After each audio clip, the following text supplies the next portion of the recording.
മറ്റുള്ളവരിൽ നിന്ന് വ്യത്യസ്തരാകുമ്പോഴാണ് മറ്റുള്ളവരാൽ നിങ്ങൾ ആകർഷിക്കപ്പെടുന്നത്. ആകർഷമായ വ്യക്തിത്വം സൗന്ദര്യത്തിലല്ല, സ്വഭാവത്തിലാണ്. എല്ലാവരോടും ആദരവോടെയും വിനയത്തോടെയും പെരുമാറുക. എപ്പോഴും ആത്മവിശ്വാസത്തോടെ സംസാരിക്കുകയും പെരുമാറുകയും ചെയ്യുക. മുഖത്ത് എപ്പോഴും ഒരു പുഞ്ചിരി നിലനിർത്താൻ ശ്രമിക്കുക. അത് ആളുകളെ നിങ്ങളിലേക്ക് ആകർഷിക്കും. നല്ലൊരു ശ്രോതാവാകാൻ ശ്രമിക്കുക. മറ്റുള്ളവർ എന്താണ് പറയുന്നത് എന്ന് ശ്രദ്ധയോടെ കേൾക്കുക. സത്യസന്ധമായി പെരുമാറുക. സത്യസന്ധത നിങ്ങളുടെ വ്യക്തിത്വത്തെ കൂടുതൽ ശക്തമാക്കും. ശുചിത്വം പാലിക്കുക. എപ്പോഴും വൃത്തിയുള്ള വസ്ത്രം ധരിക്കുക. കൃത്യനിഷ്ഠ പാലിക്കുക.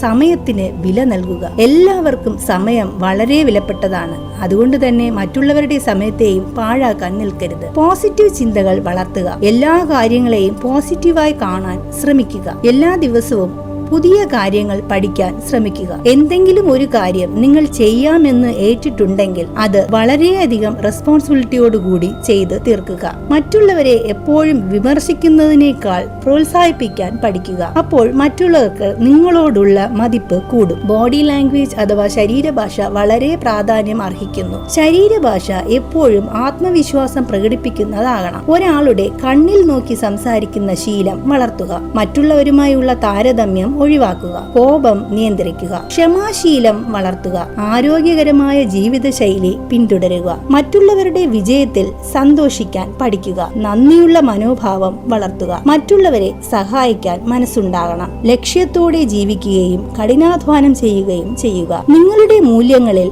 ഉറച്ചു നിൽക്കുക. സ്വന്തം തെറ്റുകൾ സമ്മതിക്കുകയും തിരുത്താൻ തയ്യാറാവുകയും ചെയ്യുക. യഥാർത്ഥ വ്യക്തിത്വം എന്നത് ഒറ്റ ദിവസം കൊണ്ട് ഉണ്ടാകുന്നതല്ല. നല്ല ശീലങ്ങൾ തുടർച്ചയായി പിന്തുടരുമ്പോഴാണ് അത് വളരുന്നത്. ആകർഷമായ വ്യക്തിത്വം എന്നത് ആളുകളെ ആകർഷിക്കുന്ന രൂപമല്ല, മറിച്ച് ആദരവും വിശ്വാസവും പ്രചോദനവും നൽകുന്ന സ്വഭാവമാണ്. ഈ ചാനൽ നിങ്ങൾ ആദ്യമായിട്ടാണ് കാണുന്നതെങ്കിൽ ദയവായി സബ്സ്ക്രൈബ് ചെയ്യുക, ഷെയർ ചെയ്യുക. Thank you for watching.